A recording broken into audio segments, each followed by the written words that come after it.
আল্লাহ রাসূল বলেছেন ইত্তাকিল মাহারিম তাকুন আবাদান নাস, তোমরা গুনাহ থেকে হেফাজত থাকো তাহলে তোমরা বড় আবিদ হয়ে যাবে।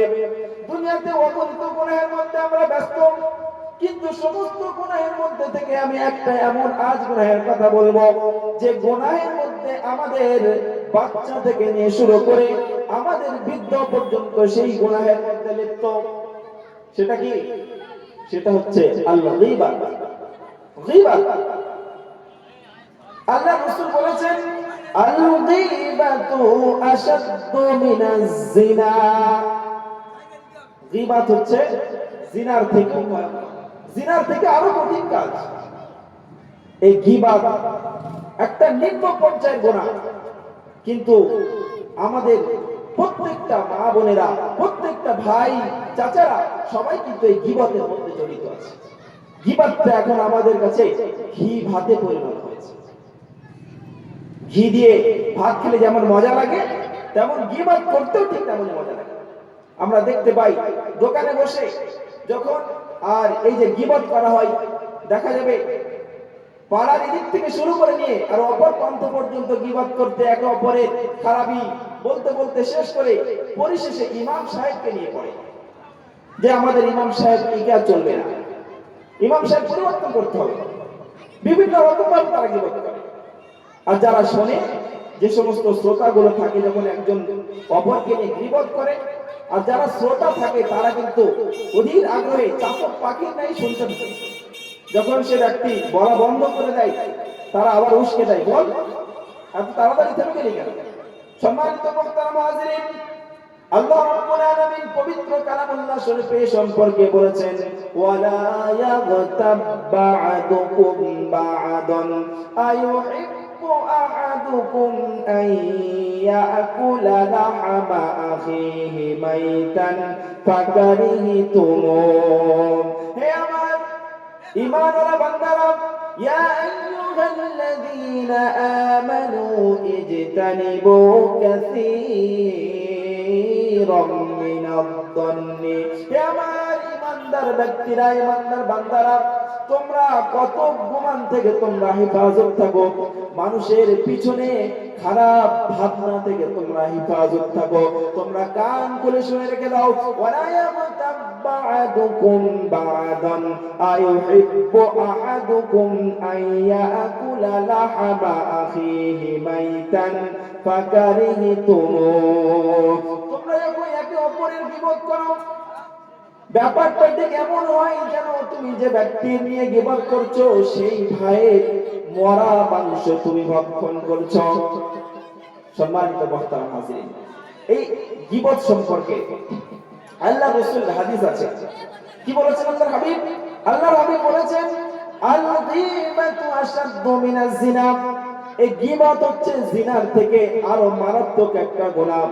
যদি কোনো মানুষ জিনা করে, ব্যভিচার করে, আর রাতের অন্ধকারে যদি আল্লাহ রাব্বুল আলামিনের সামনে দাঁড়িয়ে 2 রাকাত নামাজ পড়ে যদি দোয়া করে, আয় আল্লাহ, নফসের খাহিশাতে পড়ে, শয়তানের ওয়াসওয়াসাতে পড়ে, আয় আল্লাহ আমি ব্যভিচার করে ফেলেছি, আল্লাহ তুমি ক্ষমা করে দাও।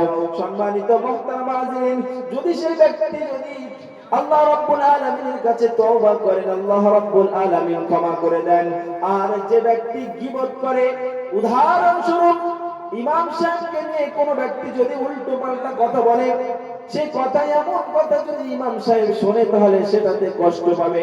এই কথা যদি কেউ বলে আর সেই ব্যক্তি যদি রাতের অন্ধকারে আল্লাহ রাব্বুল আলামিনের সামনে গিড়গিড়ায় হাত তুলে কাঁদে, যতক্ষণ না ইমাম সাহেব ওই ব্যক্তিকে ক্ষমা করবেন, আল্লাহ রাব্বুল আলামিন ক্ষমা করবে না।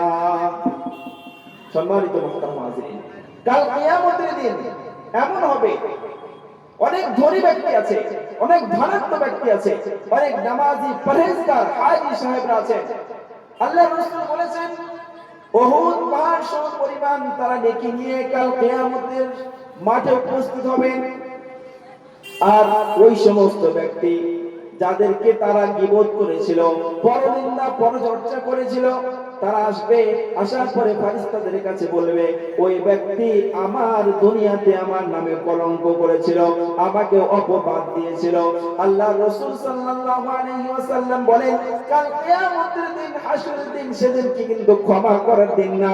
কারোর কাছে কোনো টাকা পয়সা থাকবে না, থাকবে নেক আমল আর বদ আমল।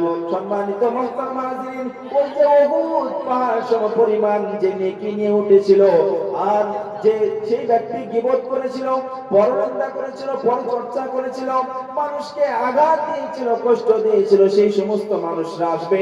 আসার পরে সেই যে উহুদ পাহাড় সমপরিমাণ নেকি, তার কাছ থেকে নেকি নিয়ে নিয়ে চলে যাবে। পরিশেষে এমন হয়ে যাবে যে তার কাছে আর কোনো নেকি থাকবে না, কিন্তু অনেক লোক দাঁড়িয়ে থাকবে। কেউ বলবে এই ব্যক্তি আমাকে গীবত করেছিল, কেউ বলবে এই ব্যক্তি ধনাঢ্য ছিল বলে টাকা ছিল, সম্পদ ছিল বলে সম্পদের ধাক্কা আমাদের দিয়েছে, আঘাত করেছে। এই সমস্ত ব্যক্তির আবেদন পূরণ করার জন্য তাদের যে গুনাহগুলো ছিল, সেই সমস্ত গুনাহগুলো ওই ব্যক্তি যে উহুদ পাহাড় সমপরিমাণ নেকি নিয়ে উঠেছিল তার ঘাড়ে চাপিয়ে দেবে। সম্মানিত মুহতারাম হাজিরিন, একটু চিন্তা করে দেখি গীবত কত বড় জঘন্যতম গুনাহ। আমরা জানি একটা বাস্তব ঘটনা, আল্লাহ রাসূল সাল্লাল্লাহু আলাইহি ওয়াসাল্লামের যুগ ছিল প্র্যাকটিক্যালের যুগ। যা কিছু হতো আল্লাহ রাসূল সঙ্গে সঙ্গে হাত দিয়ে দেখিয়ে দিতে পারতেন। আল্লাহ রাসূলের জামানা ছিল প্র্যাকটিক্যালের যুগ। আল্লাহ রাসূল সাল্লাল্লাহু আলাইহি ওয়াসাল্লাম মসজিদে নববীতে বসে আছেন, পবিত্র রমজান মাসে আল্লাহ রাসূল বসে আছেন, নামাজ কমপ্লিটের পরে তাসবিহ তাহলিল করছেন। আর আল্লাহ রাসূল সাল্লাল্লাহু আলাইহি ওয়াসাল্লাম বুঝতে পারলেন যে মসজিদের শেষের দিকে দুই ব্যক্তি তারা একে অপরের গীবতের মধ্যে লিপ্ত রয়েছে। সম্মানিত মুহতারাম হাজিরিন, ঘটনার পূর্বে একটা জিনিস বলি, গীবত কাকে বলা হয়? আল্লাহ রাসূল সাল্লাল্লাহু আলাইহি ওয়াসাল্লামকে প্রশ্ন করা হয়েছিল যে গীবত কাকে বলা হয়। আল্লাহ রাসূল মুহাম্মদ আরবি সাল্লাল্লাহু আলাইহি ওয়াসাল্লাম বলেছিলেন, গীবত বলা হয় এই ওই জিনিসকে যে তুমি তোমার ভাইয়ের নিয়ে পিছনে কিছু বলছো, যদি সেটা সত্য হয়, এমন কিছু বলছো যে সেই ভাইটা যদি সেখানে উপস্থিত থাকতো তাহলে সে কিন্তু কষ্ট পেত। যদিও এইটা সত্য কথা, কিন্তু তারপরেও উদাহরণস্বরূপ আমি কোন একটা বদ আমল করেছি, কোন একটা খারাপ কাজ করেছি, আপনারা যারা এখানে বসে আছেন তারা জানেন যে মাওলানা নুরউদ্দিন একটা খারাপ কাজ করেছে। এই কথাটাকে নিয়ে যদি আপনারা অন্য কাউকে বলেন আর আমি যদি এই সামনে থাকতাম, যদি কষ্ট পেতাম, তাহলে এটাই হলো গীবত। যদি সেই কথাটা, সেই কাজটা আমি করেই থাকি, তারপরেও এটা হলো গীবত।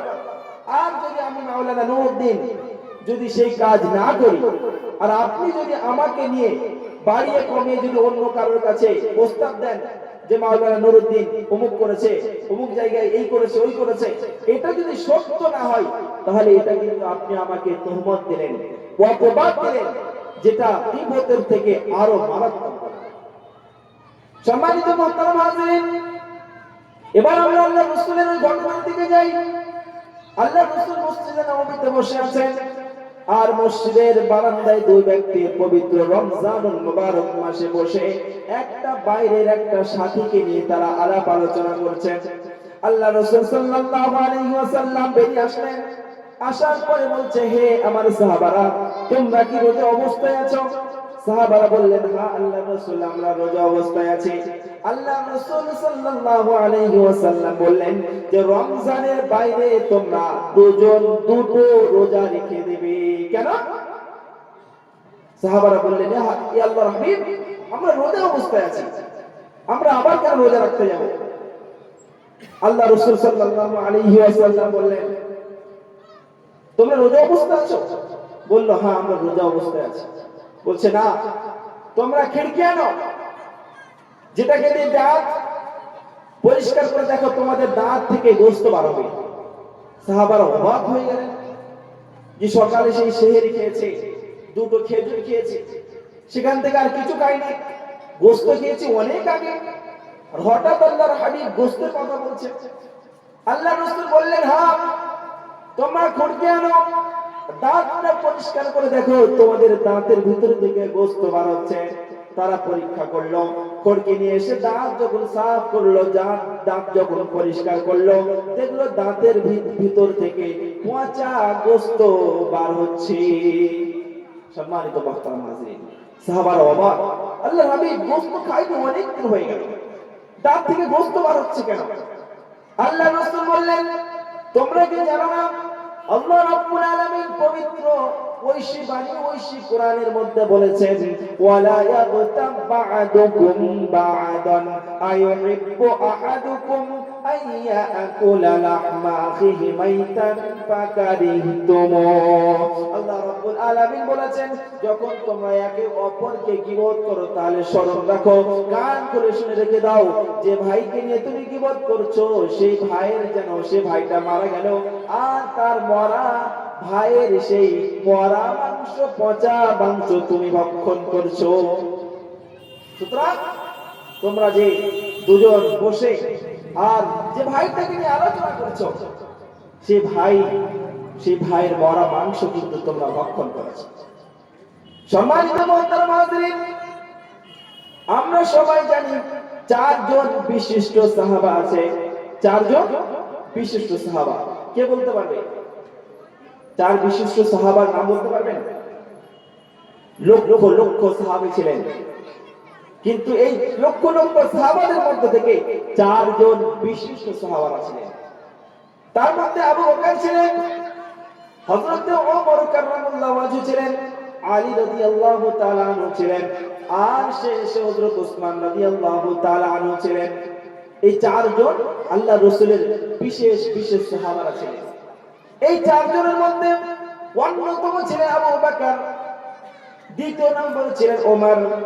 এই আবু বকর এবং ওমর এই দুজন কিন্তু আল্লাহর রাসূলের শ্বশুর ছিলেন, আল্লাহর রাসূলের শ্বশুর ছিলেন। একজন আবু বকর ছিল আরহামু বি উম্মতি আবু বকর। আবু বকর ছিল অত্যন্ত দয়ালু, নরম মেজাজের মানুষ, যার কারণে আমরা প্রতি জুমার দিন ইমাম সাহেব খুতবাতে পড়েন, আরহামু বি উম্মতি আবু বকর, যে আমার উম্মতের মধ্যে সবচাইতে রহম দিল আবু বকর ছিলেন।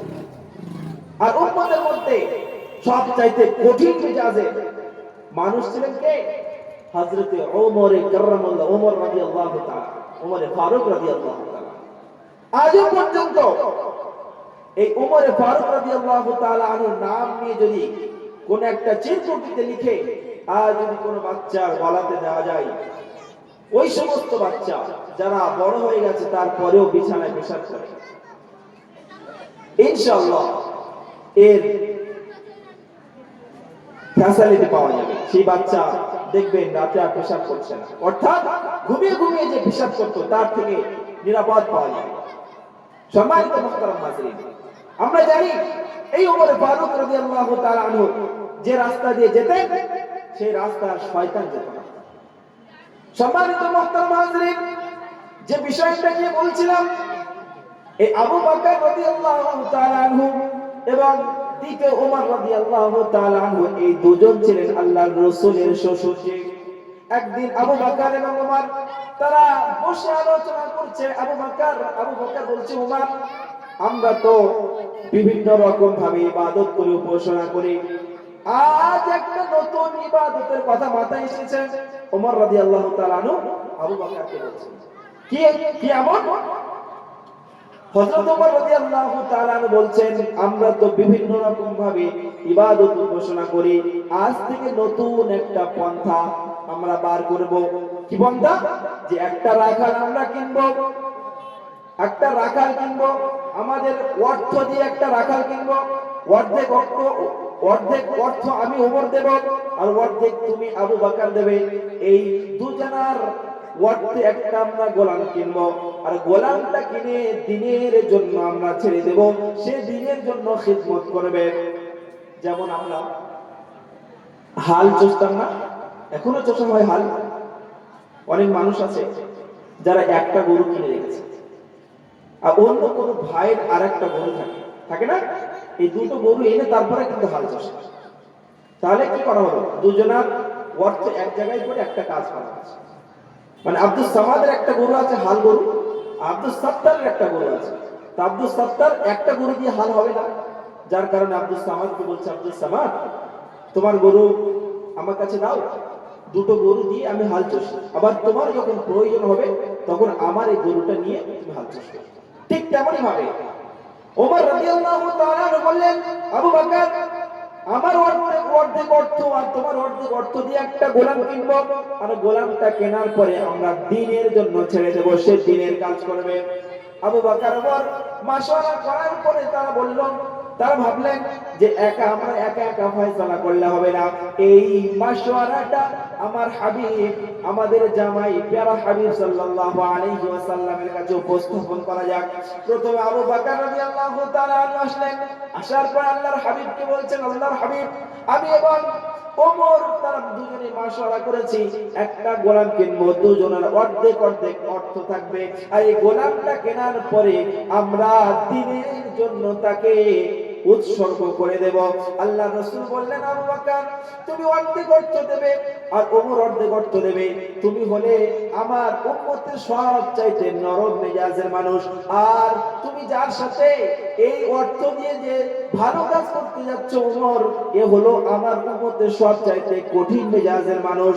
সুতরাং তুমি যদি এই গোলামকে দিয়ে যদি কোনো কাজ করাও আর ওমরের কাছে যদি যেতে দেরি হয়ে যায়, ওমর তাহলে সেই সময় কষ্ট পাবে। সুতরাং তখন একটা সম্পর্কের মধ্যে ভাঙন সৃষ্টি হবে, যাও এই কাজ করতে যেও না।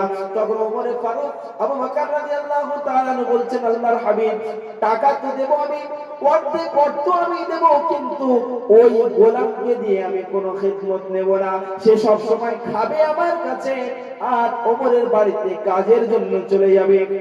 যখন এরকম ভাবে বললেন যে আল্লাহ রাসূল আপনি ভাবছেন যে একটাই মানুষ, এটাই তো বাস্তব, যদি কোনো একজনকে একটা গোলাম দুজন ব্যক্তি কেনে, আর সেই গোলাম এখন আব্দুল সামাদ যদি কেনে আর আব্দুল সাত্তারও একটা গোলাম কেনে, আব্দুল সামাদ বলবে এই সকালবেলা আমার বাড়িতে কাজ আছে আসবি, ওদিকে আব্দুল সাত্তারও বলে দিয়েছে এই সকাল 9টা বাজলে আমার বাড়িতে আসবি, একটা কাজ আছে। একটা মানুষ কিন্তু দুজনের একসঙ্গে কাজ করতে পারবে না, পারবে? অসম্ভব, পারবে না। এখানে আরেকটা কথা মনে পড়ে গেল, আল্লাহ রাসূল আল্লাহ রাব্বুল আলামিন পবিত্র গ্রন্থের মধ্যে বলেছেন, লা তুশরিক বিল্লাহি ইন্নাশ শিরকা লাযুলমুন আযীম। হে আমার উম্মতরা, হে আমার বান্দারা, তোমরা আমার সঙ্গে অন্য কারোর অংশী স্থির করো না। আমি আল্লাহ রাব্বুল আলামিন আমার সঙ্গে অন্য কারো তুলনা করো না। যদি তোমরা অন্য কাউকে তুলনা করো তাহলে কান খুলে শুনে রেখে দাও, তুমি নামাজ না পড়লে আমি ক্ষমা করে দেব, হজ ফরজ, হজ না করলে আমি ক্ষমা করে দেব, রমজানের রোজা ফরজ, যদি রমজানের রোজা না করো আমি আল্লাহ রাব্বুল আলামিন চাইলে ক্ষমা করে দেব। কিন্তু কানটা খুলে শোনো, যদি আমি আল্লাহ আমার সঙ্গে অন্য কোন বান্দাকে শরীক করো তাহলে কিন্তু আমি আল্লাহ রাব্বুল আলামিন ক্ষমা করব না। কি করলে ক্ষমা করবে না? শিরক করলে। আল্লাহ রাব্বুল আলামিনের সঙ্গে অন্য কাউকে অংশীদার করলে আল্লাহ রাব্বুল আলামিন ক্ষমা করবেন না। পবিত্র গ্রন্থের মধ্যে বলছেন যে শিরক এমন একটা কঠিন কাজ, যে কাজ করলে আল্লাহ রাব্বুল আলামিন, যে কাজের ঔষধ জাহান্নাম ছাড়া আর কিছুই না। সম্মানিত মুহতারাম হাজরিন, একটা উদাহরণ দিলে বুঝতে পারবেন। আমাদের বাড়িতে যাদের বিয়ে হয়ে গেছে সবার বাড়িতে বউ আছে, স্ত্রী আছে। এখন এক ভাই এবং তার স্ত্রীর সঙ্গে অনেক সম্পর্ক।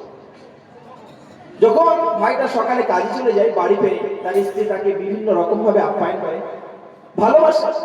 সম্মানিত মুহতারাম হাজরিন, একদিন তার স্বামী কাজে চলে গেছে, সকালবেলা কাজ থেকে যখন রাতে বাড়ি ফিরেছে তাকে খেতে দিয়েছে। খেতে দেওয়ার পরে বলছে, হে আমার প্রাণের কলিজার টুকরা আমার স্বামী, আমি তোমাকে অনেক ভালোবাসি, দুনিয়াতে যা কিছু আছে সব চাইতে তুমি আমার প্রিয়তম স্বামী, আমি তোমাকে বেশি ভালোবাসি। তবে একটা কথা আছে। কি কথা? দেখো আমার প্রিয়তম স্বামী, আমি তোমাকে অনেক ভালোবাসি, তবে কথা হলো এই গ্রামের শেষে বাড়ির একটা ছেলে আছে যাকে আমি খুব পছন্দ করি, সুতরাং আমি তার সাথেও তোমার সঙ্গেও থাকবো এবং তার সাথেও আমি থাকবো। আপনারাই বলুন, যে স্বামীটা যাকে 1 ঘন্টা ধরে গুণগান করলো যে তুমি আমার প্রিয়তম স্বামী, আমি তোমাকে ছাড়া বাঁচবো না, তুমি আমার কলিজার টুকরা, এত কিছু বললো, বলার পরে যদি শেষে এই কথা বলে যে অমুক বাড়ির একটা ছেলের সঙ্গে আমার সম্পর্ক হয়ে গেছে, আমি তার সঙ্গেও থাকবো তোমার সঙ্গেও থাকবো, তাহলে আপনারাই বলুন ওই যে তার যে শিব স্বামী সে কেউ ঘরে রাখবে? চুল ধরে টানতে টানতে বাড়ি থেকে বার করে দেবে, যা তার কাছে গিয়ে থাক। এখন ভাবুন, আমি একজন মানুষ, সেই আল্লাহ রাব্বুল আলামিনের সৃষ্টি, আমি যদি মানুষ হয়ে যদি আমার বংশী অন্য কাউকে শরীক না করি, তাহলে আল্লাহ রাব্বুল আলামিন যিনি সমস্ত পৃথিবীর মালিক, সেই আল্লাহ রাব্বুল আলামিন কি করে তার বংশী স্থাপন করতে পারে? শরীক সহ্য করতে পারবে না। সম্মানিত মুহতারাম হাজিরিন, সম্মানিত মুহতারাম হাজিরিন, ওই জন্য আল্লাহ রাব্বুল আলামিন পবিত্র কালামুল্লাহ শরীফের মধ্যে বলেছেন, লা তুশরিক বিল্লাহ ইন্নাশ শিরকা লাযুলমুন আযীম। তোমরা সব কিছু করো, কিন্তু আমি আল্লাহ রাব্বুল আলামিন আমার সঙ্গে শিরিক করো না, তাহলে শুনে রেখে দাও এই শিরিকের সাজা ডাইরেক্ট জাহান্নাম। সম্মানিত মুহতারাম হাজিরিন, যে বিষয়টা আলোচনা করছিলাম, হযরত আবু বকর আল্লাহ রাসূলের কাছে আসলেন, আসার পরে বিস্তারিত ব্যাপারটা খুলে বললেন যে আল্লাহ রাসূল, আমি এবং আবু বকর এবং ওমর আমরা দুজন মিলে একটা গোলাম কিনবো, আর গোলামটা দ্বীনের জন্য উৎসর্গ করে দেব। আল্লাহ রাসূল বললেন, আবু বকর এর মধ্যে খারাপই আছে, সুতরাং এই কাজ করতে যেও না। আল্লাহ রাসূল সাহাবা আবু বকর রাদিয়াল্লাহু তাআলা আনহু বললেন, আল্লাহর হাবিব, গোলাম তো আমি অর্ধেক টাকা দিব, ওমর অর্ধেক টাকা দেবে, কিন্তু গোলাম আমার বাড়ি শুধুমাত্র আর কেবলমাত্র খাওয়া দাওয়া করবে, আর ওমরের বাড়িতে সারাদিন থাকবে, সেখানে কাজকর্ম করবে। যখন এমন সিদ্ধান্ত হয়েছে, আল্লাহ রাসূল বললেন, তাহলে প্রবলেম নেই, আবু বকর, ওমর, আমি অনুমতি দিলাম যে তোমার বাড়ি খাবে আর ওমরের বাড়িতে কাজ করবে। আল্লাহ রাসূল অনুমতি দিলেন। কিছুক্ষণ পরে ওমর আসলেন। ওমর রাদিয়াল্লাহু তাআলা আনহু আসার পরে আল্লাহ রাসূল কি বলছেন, আল্লাহ রাসূল, আল্লাহর হাবিব, আমাদের সোনার টুকরো জামাই আমি আর আবু বকর মিলে একটা গোলাম কিনতে চাই, যে গোলামটা কিনবো দুজনের অর্ধেক অর্ধেক অর্থ থাকবে। যেমন ভাবে আমরা রাতে ইবাদত করি, দিনে উপাসনা করি, ঠিক তেমনি ভাবে অর্থ দিক দিয়েও আমরা দ্বীনের খেদমত করতে চাই। আল্লাহ রাসূল বললেন, হে ওমর, আমার আবু বকর হলো উম্মতের সবচাইতে নরম মেজাজের মানুষ, আর তুমি ওমর রাদিয়াল্লাহু তাআলা আনহু, তুমি ওমর, তুমি আমার উম্মতের মধ্যে সবচাইতে কঠিন মেজাজের মানুষ। তোমরা দুজন অর্থ দিচ্ছ অর্ধেক অর্ধেক, একা এমন অবস্থায় তোমরা গোলাম কিনে নিয়ে চলে আসবে, আর আবু বকর যদি সেই গোলামের কোনো কাজ বলে, আর এমন অবস্থায় তুমি যদি তোমার যদি সেই সময় কোনো কাজ পড়ে, তাহলে কি হবে? ওমর রাদিয়াল্লাহু তাআলা বলছেন, আল্লাহর হাবিব, আপনি এই বিষয় নিয়ে চিন্তা করবেন না। গোলাম, ওমর বলছে, ওমর কি বলছে, যে গোলাম কিনবো আমি এবং আবু বকর, আর গোলাম শুধুমাত্র কেবলমাত্র আমার বাড়িতে খাওয়ার টাইমে খেতে আসবে, আর সারাদিন আবু বকরের বাড়িতে কি কাজ করবে। আল্লাহ রাসূল বললেন যে দুজনের কথা তো একই রকম, সুতরাং এটাকে অনুমতি দেওয়া যাক, কোনো সমস্যা হবে না। যেহেতু ওমর বলেছে যে টাকা আমি দেব, শুধুমাত্র খাবে আমার বাড়ি আর কাজ করবে সারাদিন আবু বকরের বাড়ি, আল্লাহ রাসূল অনুমতি দিলেন। হযরতে আবু বকরের মেয়ে ছিল আয়েশা সিদ্দিকা রাদিয়াল্লাহু তাআলা, আর ওমর রাদিয়াল্লাহু তাআলা আনহুর মেয়ে ছিলেন হযরতে হাফসা রাদিয়াল্লাহু তাআলা। এই দুজন মেয়ে, আল্লাহ রাসূলের যে অন্যান্য বিবিরা ছিলেন, এই দুইজন সব সময় একে অপরের সঙ্গে মিল মহব্বত ভালোবাসা একটু বেশি ছিল। সম্মানিত মুহতারাম হাজিরিন, আর যে 9টা যে স্ত্রী ছিলেন এরা আলাদা থাকতো, আর হাফসা এবং আয়েশা সিদ্দিকা রাদিয়াল্লাহু তাআলা আনহা ওনারা সব সময় একসঙ্গে থাকতেন। তো যে বিষয়টা নিয়ে হচ্ছিল, আল্লাহ রাসূল অনুমতি দিয়ে দিলেন। আবু বকর এবং ওমর চলে গেছে, গোলাম কিনে এনেছে। গোলাম কেনার পরে সর্বপ্রথম আবু বকর বলল, ভাই আবু ওমর, গোলামটা আমার বাড়িতে প্রথমে পাঠিয়ে দাও। কে বলেছে? আবু বকর। আবু বকর বলছে, তোমার ভাই গোলামকে আমার বাড়িতে পাঠিয়ে দাও। বাড়িতে পাঠানো হলো। হযরতে আবু বকর রাদিয়াল্লাহু তাআলা আনহু, গোলাম বসে আছে, গোলামকে কোনো কাজ করতে দিচ্ছে না। বিভিন্ন রকমের ইন্তজাম করলো, ইন্তজাম করার পরে গোলামকে ভালোভাবে খাইয়েছে। খাওয়ানোর পরে বলছে, যাও গোলাম, তাড়াতাড়ি ওমরের বাড়ি চলে যাও, আর গিয়ে তুমি দেখো কি কাজ বাকি রয়েছে সেই সমস্ত কাজগুলো করে এসো। যখন গোলাম আবু বকরের বাড়িতে খাওয়া দাওয়া সেরে ওমরের বাড়িতে গিয়েছে, যাওয়ার পরে গিয়ে দেখছে ওমর ও সঙ্গে সেখানে অনেক রকমের খাবার ব্যবস্থা তৈরি করে রেখেছে, কিন্তু গোলাম মাত্র আবু বকরের বাড়ি থেকে খেয়ে গিয়েছে। ওমর রাদিয়াল্লাহু তাআলা আনহু বলল, কি ব্যাপার, এত লেট কেন? তাড়াতাড়ি খাও, আর খাওয়া দাওয়ার পরে তুমি আবু বকরের বাড়িতে চলে যাও, আর আবু বকরের বাড়িতে কাজ করে দুপুর বেলা আবার এখানে খাওয়া দাওয়া করবে। সম্মানিত মুহতারাম হাজিরিন, আল্লাহওয়ালা ভাইরা বাপেরা, এই ওমরের বাড়িতে নাস্তা করলো কে? গোলাম নাস্তা করলো। নাস্তা করার পরে আর আবু বকরের বাড়িতে যেতে যেতে দুপুর হয়ে গেছে।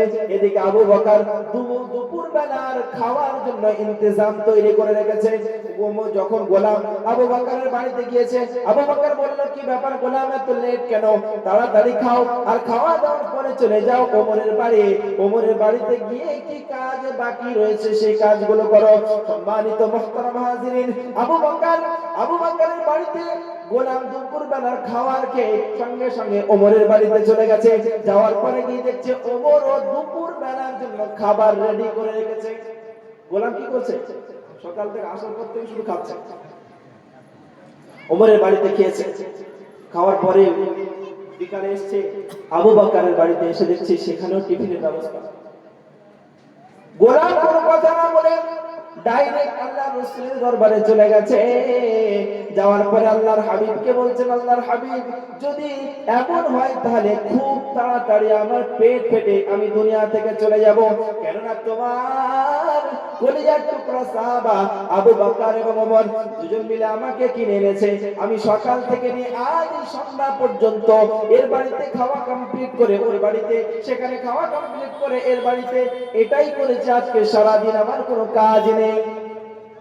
সম্মানিত মুহতারাম হাজিরিন, আল্লাহ রাসূল বললেন যে গোলাম, যখন কাজ শুরু হবে তখন শেষ করতে পারবে না, ওয়েট করো, যেমন ভাবে চলছে চলতে দাও।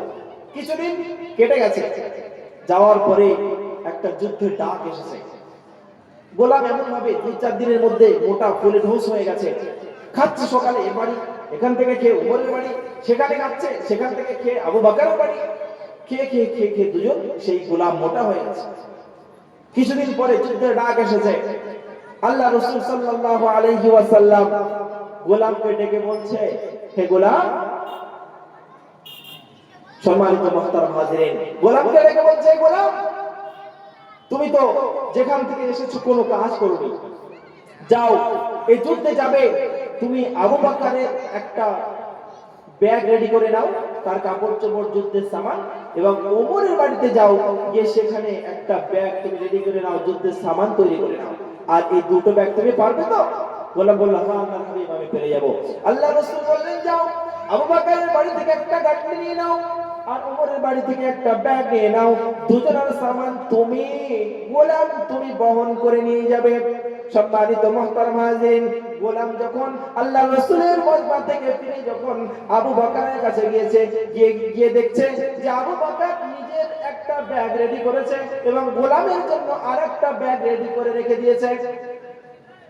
সঙ্গে সঙ্গে গোলাম ওমরের বাড়িতে গিয়েছে।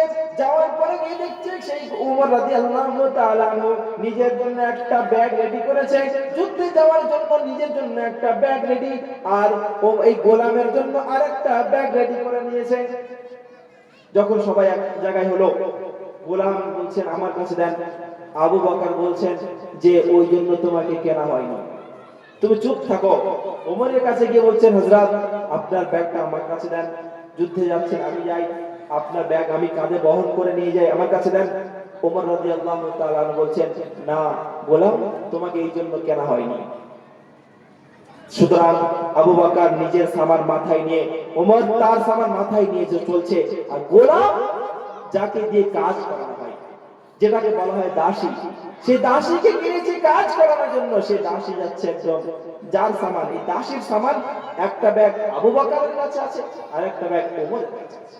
হাঁটতে হাঁটতে গিয়েছে, যখন রাত গভীর হয়ে গেছে, সবাই ক্লান্ত, আল্লাহর হাবিব সাল্লাল্লাহু আলাইহি ওয়াসাল্লাম বললেন এখানে একটা তাবু ফেলো, রাতটা এখানে পার করে সকালে আবার জিহাদের উদ্দেশ্যে আমরা রওনা হয়ে যাব।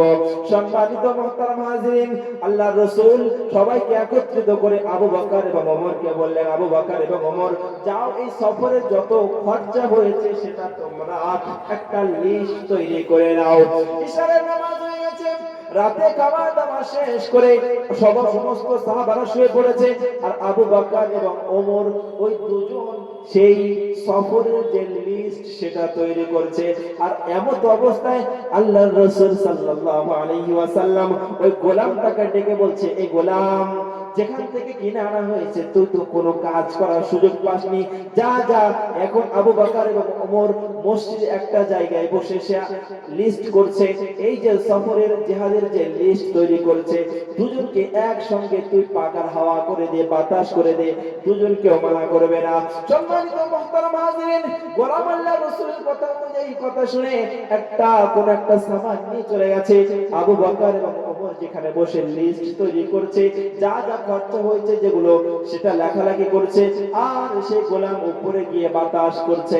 তখন উপরের দিকে তাকে বললেন, আবু বকর এবং ওমর মানা করলেন না, ঠিক আছে, যে কষ্ট হচ্ছে, সারাদিন ক্লান্ত, পায়দাল পায়ে হেঁটে এসেছে, সুতরাং কষ্ট হচ্ছে। আবু বকর এবং ওমর তারা কিছুই বললেন না। তারা যে লিস্ট করছিল, যে খরচাদি যে সমস্ত হয়ে গেছে, সেগুলো লিস্ট যখন কমপ্লিট হয়ে গেছে, এদিকে আমি বললাম বাতাস করতে করতে করতে করতে মোটা হয়ে গেছিল অনেক, যে অলসতা চলে এসেছে, বাতাস করতে করতে ঘুম পেয়ে গেছে, ঘুমিয়ে পড়েছে। আবু বকর ওমর তারা লিস্ট করতে করতে যখন অর্ধরাত পেরিয়ে গেছে, লিস্ট কমপ্লিট, এদিকে তাদের গোলাম ঘুমিয়ে পড়েছে বাতাস করতে করতে। আবু বকর এবং ওমর তারা দুজন ওযু করে এসে তাহাজ্জুদের নামাজ পড়লেন। তাহাজ্জুদ পড়তে পড়তে সুবহে সাদিকের সময় হয়ে গেছে। আবু বকর এবং ওমর বলছেন, আবু বকর, ওমর, আর সময় বেশি বাকি নেই, সুতরাং আসুন আমরা দুজনে মিলে একটু আলাপ আলোচনা করি। এই আলাপ আলোচনাতে বসেছে কে? আবু বকর আর ওমর। আলোচনা করতে করতে ওমরের মুখ থেকে একটা ফস করে একটা কথা বার হয়ে গেছে। আবু বকর, ওমর বলছেন, আবু বকর ভাই দেখো, গোলামটা যেদিন থেকে কিনেছি সেদিন থেকে কোনো কাজ তাকে করতে বলিনি। সে আমার বাড়িতে খেয়েছে, তোমার বাড়িতে খেয়েছে, খেয়ে খেয়ে মোটা হয়ে গেছে। আজকে আল্লাহর রাসূলের নির্দেশ অনুযায়ী একটু বাতাস করছিল, বাতাস করতে করতে সেখানে সেও ঘুমিয়ে পড়েছে। গোলামটা তো পারত অর্ধেক রাত পেরিয়ে যখন শেষ রাত হয়ে গেছে, ও তো পারত উঠে 2 রাকাত তাহাজ্জুদের নামাজ পড়তে। কে বলেছে? কে বলেছে? আবু বকর ওমর কে বলছে? ওমর আবু বকর কে বলেছে? আবু বকর, গোলাম তো সেই রাত থেকে ঘুমাচ্ছে, সুতরাং যদি এটা তো পারত। যেমন উদাহরণ আমরা বলেই থাকি, জামাতে যখন যাই, যে ব্যক্তি ঘুমিয়ে আছে তাকে ডেকে দাও, তাহাজ্জুদের নামাজ পড়ে নি। ঠিক তেমনি ভাবে সম্মানিত মুহতারাম হাজিরিন, ওমর রাদিয়াল্লাহু তাআলা আনহু আবু বকরকে বলছে, আবু বকর, এই যে আমাদের গোলামটা শুয়ে আছে, ও যদি চাইতো এটা করতে পারতো, যে 2 রাকাত নফল নামাজ রাতের অন্ধকারে পড়তে পারতো। আবু বকর এতে হ্যাঁ বলেননি, নাও বলেননি। সকাল হয়ে গেছে, ফজরের আযান, বেলালের আযান, আল্লাহু আকবার, আল্লাহু আকবার। বেলাল আযান দিয়েছে, আল্লাহ রাব্বুল আলামিন সুবহে সাদিককে দূর করে সূর্য তুলে দিয়েছে। সকাল বেলায় আবার জিহাদের উদ্দেশ্যে রওনা হবে। আল্লাহর রাসূল সমস্ত সাহাবাদেরকে একত্রিত করে বললেন, নাস্তা করে নাও। সবাই বসে গেছে নাস্তা করার জন্য। আল্লাহর রাসূল ওই গোলামটা আবু বকর এবং ওমর যে টাকা দিয়ে যে গোলামটাকে কিনেছিল, ওই গোলামটাকে বলল, গোলাম যাও, সবাই এখানে বসে আছে, তুমি আজকে এদেরকে মেহমানদারি করাও, সবাইকে তুমি খানা খাওয়াও। আর একটা কথা স্মরণ রাখো, এই যে রুটি তুমি দিচ্ছ সবাইকে দাও, তবে গোশত দেওয়ার সময় আবু বকর এবং ওমরকে গোশত দেবে না।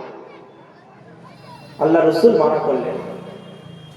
আল্লাহ রাসূলের কথা অনুযায়ী সমস্ত সাহাবারা গোল হয়ে বসে গেছে। আল্লাহ রাসূলের কথা অনুযায়ী গোলাম সবাইকে প্রথমে রুটি দিয়ে এসেছে, রুটি দিয়ে আসার পরে পরবর্তী শেষে যখন গোশত বন্টন করেছে সবাইকে গোশত দিয়েছে, কিন্তু আবু বকর আর ওমরকে সেই গোলাম গোশত দেয় নাই। সবাই খেতে শুরু করেছে, আবু বকর গোলামকে ডেকে বলছে, আবু বকর, তখন আবু বকর না ওমর গোলামকে ডেকে বলছে, কি ব্যাপার, যেখান থেকে কিনে এনেছি সেখান থেকে তুমি তো খেয়েছো, আমার বাড়ি খেয়ে আবু বকরের বাড়িতে, আর আজকের গোশত দেওয়ার সময় আমাদের দুজনকে ভুলে গেলে? কে বলছে? গোলাম। আবু ওমর গোলামকে বলছে, আজকে গোশত দেওয়ার সময় আমাদের দুজনকেই ভুলে গেলে, সবাইকে গোশত দিয়েছে, আমাদের দুজনকে ভুলে গেছো। তখন গোলাম বলছেন, এটা আমার নির্দেশ অনুযায়ী না, পিছনে যিনি বসে আছেন আল্লাহর হাবিব আপনাদের জামাই, তানার নির্দেশ অনুযায়ী এই কাজটা আমি করেছি। আবু বকর ওমর আল্লাহর রাসূলকে বললেন, কি ব্যাপার আল্লাহর হাবিব, সবাইকে গোশত দিতে বলেছেন কিন্তু আমাদের কেন দিতে মানা করেছেন? আল্লাহর রাসূল তখন বললেন, আবু বকর এবং ওমর, তোমরা রাতের অন্ধকারে তোমরা গোশত খেয়েছো, যার কারণে এখন তোমাদের গোশত দিতে মানা করেছি। আবু বকর এবং ওমর তো চিন্তায় পড়ে গেছে, রাতের অন্ধকারে তো আমরা দুজনে আবু বকর এবং ওমর লিস্ট তৈরি করলাম, রাত অনেক হয়ে গেছে, তাহাজ্জুদের নামাজ আদায় করলাম, সুবহ সাদিক হয়ে গেছে বলে জিকির তাসবিহ তাহলিল করে ফজরের নামাজ পড়লাম, গোশত কখন খেলাম? আল্লাহর রাসূলকে বলছেন আবু বকর এবং ওমর, হে আল্লাহর হাবিব, আমরা রাতে এই কাজ করেছি, আমরা গোশত ভক্ষণ করিনি। আল্লাহর হাবিব সাল্লাল্লাহু আলাইহি ওয়াসাল্লাম বললেন, হ্যাঁ তোমরা গোশত ভক্ষণ করেছো, গোশত খেয়েছো। আবু বকর এবং ওমর বলছেন, আল্লাহর হাবিব, আমরা গোশত ভক্ষণ করিনি। আল্লাহর রাসূল এবং আবু বকর যখন টাকরা হয়ে গেছে, আল্লাহর রাসূল বললেন, আবু বকর, তুমি সেই মাগরিব থেকে নিয়ে আর এই সকাল পর্যন্ত রাতে কি কি করেছো তুমি বলো।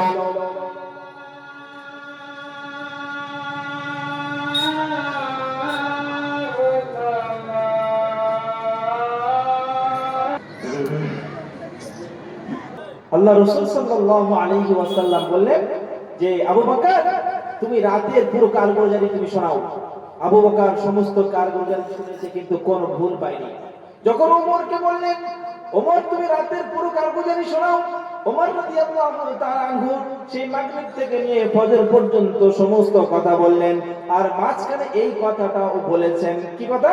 যে গোলাম, এই যে গোলামের যে রাতের অন্ধকারে যে শুয়েছিল বলে গোলামকে বলেছিল যে, গোলাম এ তো পারতো যে রাতের অন্ধকারে সারা রাত ঘুমিয়ে আছে, রাতের অন্ধকারে শেষ রাতে 2 রাকাত নফল নামাজ পড়তে, এটা যে আবু বকরকে বলেছিলেন ওমর রাদিয়াল্লাহু তাআলা, এই কথাটাই কিন্তু কাল হয়ে গেছে। কথাটা এমন কিছু না, কিন্তু এটাই কাল হয়ে গেছে।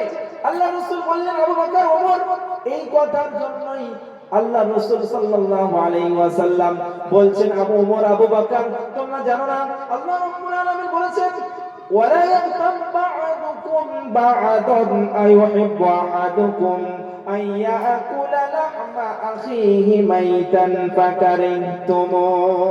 আল্লাহ রাসূল বললেন, আবু বকর এবং ওমর, যে তোমরা, তোমাদেরকে গোশত দেওয়া হয়নি এই জন্য যে তোমরা গোশত খেয়েছো, কেননা আল্লাহ রাব্বুল আলামিন বলেছেন, যখন তোমরা একে অপরের গীবত করবে তাহলে স্মরণ রাখো যে ব্যক্তি তুমি গীবত করছো উদাহরণস্বরূপ যেন সেই ব্যক্তি মারা গেছে আর তার গোশত তোমরা খেয়েছো। সুতরাং গোলাম তো রাতের অন্ধকারে ঘুমিয়েছিল, আর তোমরা ওই গোলামের যে ছোট্ট একটা কথা বলেছো, এই কথাটাই আল্লাহ রাব্বুল আলামিন শ্রবণ করে নিয়েছে, আর জিবরিল আমিন আলাইহিস সালামকে দিয়ে আমার কাছে ওহী পাঠিয়েছে যে তোমার আবু বকর এবং ওমর রাতের অন্ধকারে তোমার গোলামকে নিয়ে তারা সমালোচনা করেছে। সম্মানিত মুহতারাম হাজিরিন, আবু বকর কেঁদে ফেলেছে, তিনি নরম দিনের মানুষ, যে আমি কি ভুল করলাম, কাঁদতেই লেগে গেছে। ওমরও চিন্তিত পড়ে গেছে, কি করবে। আল্লাহ রাসূল সাল্লাল্লাহু আলাইহি ওয়াসাল্লামের কাছে গিয়ে বললেন, আল্লাহ রাসূল, আপনি কোন হাল করে দেন, এই যে গীবত করেছি আপনি এর কোন রাস্তা বার করে দেন। আল্লাহ রাসূল বললেন, আবু বকর, দেখো তোমরা যে 10 জন সাহাবা আছো, যারা তোমরা দুনিয়াতে জান্নাতের বাশারত পেয়ে গেছো, তোমরা জান্নাতে তোমাদের কোনো বাধা নেই। যদি বাধা হয়ে থাকে আবু বকর এবং ওমর, তোমাদের জন্য এই গোলাম কিন্তু তোমাদের জান্নাত থেকে বাধা হয়ে যাবে। সুতরাং তোমরা গোলামের কাছে ক্ষমা চেয়ে নাও। গোলাম বলছে, আল্লাহর হাবিব আমি ক্ষমা করব না। গোলাম সে একটা রাস্তা পেয়ে গেছে। আল্লাহ রাসূলকে বলছেন, আল্লাহর হাবিব আমি ক্ষমা করব না। আল্লাহ রাসূল বলছেন, গোলাম তুমি ক্ষমা করে দাও। গোলাম আল্লাহ রাসূলকে বলছেন, আল্লাহর হাবিব আপনি সুপারিশ করছেন, আপনি সুপারিশ করছেন না আমাকে হুকুম করছেন? আল্লাহ রাসূল তখন আল্লাহ রাসূল বললেন, না আমি হুকুম করছি না, আমি তোমাকে সুপারিশ করছি। তখন গোলাম বলল, আল্লাহ রাসূল আমি আবু বকর এবং ওমরকে ক্ষমা করে দেব, তারা আমার যে গীবত করেছে এর আমি ক্ষমা করে দেব, তবে শর্ত হলো যখন এরা জান্নাতের মধ্যে যাবে তখন আমি গোলাম যেন আমাকে সঙ্গে করে নিয়ে যাই। জোরে বলা যাবে না সুবহানাল্লাহ? সম্মানিত মুহতারাম হাজিরিন, আল্লাহ রাসূল বললেন, আবু বকর ওমর যা বলে মেনে নাও, আর তোমরা গোলামকে ক্ষমা করে দাও। গোলামকে ক্ষমা করে দিয়ে জান্নাতে নিয়ে যাও। সম্মানিত মুহতারাম হাজিরিন, এটাই হলো গীবত। যে বিষয় নিয়ে আলোচনা হচ্ছিল আজ আমাদের মধ্যে, এটা প্রত্যেকটা বাড়িতে বাড়িতে চলে গেছে। আল্লাহ রাসূল বলেছেন যে তোমরা গোনাকে ছেড়ে দাও, তাহলে তাকুন আবাদান নাস, তোমরা গোনা পরহেজ করো তাহলে তোমরা বড় আবিদ হয়ে যাবে। সম্মানিত মুহতারাম হাজিরিন, আমরা বুখারী শরীফ পড়েছি। বুখারী শরীফের যিনি লেখক ইমাম বুখারী আর আনোয়ার শাহ কাশ্মীর রাহমাতুল্লাহ আলাইহি বলছেন যে আল্লাহ রাব্বুল আলামিন কাল কিয়ামতের দিন, হাসরের দিনে যখন প্রত্যেকটা মানুষকে পাঁচটা প্রশ্ন করবে। কি প্রশ্ন? লা তাজালু কদামা আদামা ইয়াউমাল কিয়ামাতি হাত্তা ইসআলু আন খামসিন ওয়া আন উমরিহি ফিমা আফনা ওয়া আন শাবাবিহি ফিমা আবলা ইলা আখির হাদিস। আল্লাহ রাসূল বললেন যে কাল কিয়ামতের দিন, হাসরের দিনে প্রত্যেকটা মানুষকে পাঁচটা প্রশ্ন করা হবে। এই পাঁচটা প্রশ্নের উত্তর ব্যতীত কোন মানুষ এক পা আগেও যেতে পারবে না, এক পা পিছনে আসতে পারবে না। সম্মানিত মুহতারাম হাজির, আবু বকর ইমামে বুখারী এবং আনোয়ার শাহ কাশ্মীর রাহমাতুল্লাহ আলাইহি বলেছেন, কিতাবের মধ্যে লিখেছেন যে আল্লাহ পাক আমাদের অন্যান্য গোনার মধ্যে আটকাতে পারলেও এই গীবত যেটা আমরা করি, একে অপরের মধ্যে যে রোগ ঢুকে গেছে গীবত করা, এই জন্য আল্লাহ পাক আমাদেরকে আটকাতে পারবে না। গীবত করলে এর ফায়দা কি আছে? আমি মাওলানা নওয়াজউদ্দিন, আমি বলছি আমার নামে গীবত করুন, আমার ভালো মন্দ ভালোটাকে মন্দ করে আমার নামে গীবত করুন। যদি আপনারা গীবত করেন তাহলে কান খুলে শোনেন, আপনাদের কাছে যে নেকিগুলো আছে, যার আপনি গীবত করবেন তার কাছে আপনার নেকি চলে আসবে, আর তার কাছে যে গুনাহ আছে সেগুলো আপনার নামায় আমলের অ্যাকাউন্টে জমা হয়ে যাবে। কিন্তু আমরা কি করি? যাদের সঙ্গে আমাদের শত্রুতা, চায়ের দোকানে বসে তাদের নিয়ে আমরা আলাপ আলোচনা করি। সে আমার সাথে শত্রুতা করেছে, আবার আমি তার নিয়ে যখন আলাপ আলোচনা করছি, আবার তাকে মানে একদম ফ্রিতে তাকে গিফট করছি, আবার আমার সবগুলো তার নামায় আমলের অ্যাকাউন্টে চলে যাচ্ছে, আর তার গুনাহগুলো আমার অ্যাকাউন্টে জমা হয়ে যাচ্ছে। ওই জন্য বলবো গীবত করুন। কাকে করবেন? আব্বাজি আম্মাজিদেরকে গীবত করুন। আপনার সওয়াব যদি কাউকে দিতে হয় তাহলে আপনি আপনার আব্বা মাকে দেন, তাদের নিয়ে আলাপ আলোচনা করুন, সমালোচনা করুন, তাহলে আপনার নেকিগুলো তাদের খাতে চলে যাবে। সম্মানিত মুহতারাম হাজিরিন, কাল কিয়ামতের দিন পাঁচ প্রশ্নের অ্যানসার ব্যতীত কোন মানুষ একটা পাও তুলতে পারবে না। সর্বপ্রথম প্রশ্ন কি হবে? ওয়া আন উমরিহিম ফিমা আফনাহু, তোমার জীবন সম্পর্কে জিজ্ঞাসা করা হবে, তুমি জীবনটা কোন পথে অতিবাহিত করেছো? বিভিন্ন রকম নেশা পানির মধ্যে, ফ্রি ফায়ারের মধ্যে, না খেলাধুলার মধ্যে অতিবাহিত করেছো, না গান বাজনা সিনেমার মধ্যে অতিবাহিত করেছো, না বিভিন্ন রকম যাত্রা পালার মধ্যে তুমি অতিবাহিত করেছো? এ বিষয়ে আল্লাহ রাব্বুল আলামিন কাল কিয়ামতের দিন প্রশ্ন করবেন। আর আল্লাহ রাব্বুল আলামিন প্রশ্ন করবেন, ওয়া আন শাবাবিহি ফিমা আবলাহু, আমি যে তোমার জওয়ানি দিয়েছিলাম, তোমার শরীরে একটা শক্তি দিয়েছিলাম, কুওয়াত দিয়েছিলাম, এই শক্তিটা তুমি কোন রাস্তায় অতিবাহিত করেছো? এই প্রশ্নের অ্যানসার দাও। আমরা কি করেছি? এই জওয়ানিটা নিয়ে বিভিন্ন রকম গুনাহের মধ্যে লিপ্ত হয়েছে। কজন আছি আমরা যে আমরা ভালো কাজের মধ্যে নিজের সময়টা অতিবাহিত করেছি? সম্মানিত মুহতারাম হাজিরিন, একটা ছোট্ট একটা উদাহরণ ঘটনা বললে বুঝতে পারবেন। যে জামাতের আমির সাহেবের একটা ঘটনা বলি। আপনারা সবাই জানেন তো জানুয়ারি 4, 2, 3, 4 ইজতেমা আছে। হ্যাঁ, ইজতেমা বড় বড় ওলামারা বিবিদেরকে রেখে, বাচ্চাদেরকে রেখে, তারা তারা অনেক টাকার অধিকারী, অনেক অর্থ আছে তাদের কাছে, কিন্তু তারা সবকিছুকে বিজনেস এর পিছনে রেখে তারা আমাদের কাছে আসছে, পশ্চিম বাংলার মানুষের কাছে আসছে। কিসের জন্য? যারা গাঁজাখোর, যারা যারা গাঁজা থেকে ফিরে দিনদার হয়ে যায়, যারা নেশায় আসক্ত থাকে, নেশা থেকে ফিরে যারা দিনদার হয়ে যায়, যারা বেনামাজি, তারা বেনামাজ থেকে ফিরে যারা দিনদার হয়ে যাবে, নামাজি হয়ে যাবে, যারা নাফরমান আছে তারা আল্লাহ রাব্বুল আলামিনের ফরমান বারদার হয়ে যাবে। এই জন্য কিন্তু তারা সুদূর দিল্লি থেকে তারা এই সামনে যে ইজতিমা আছে, ইজতিমাতে আসছে। সবাই এই জামাতের একজন আমির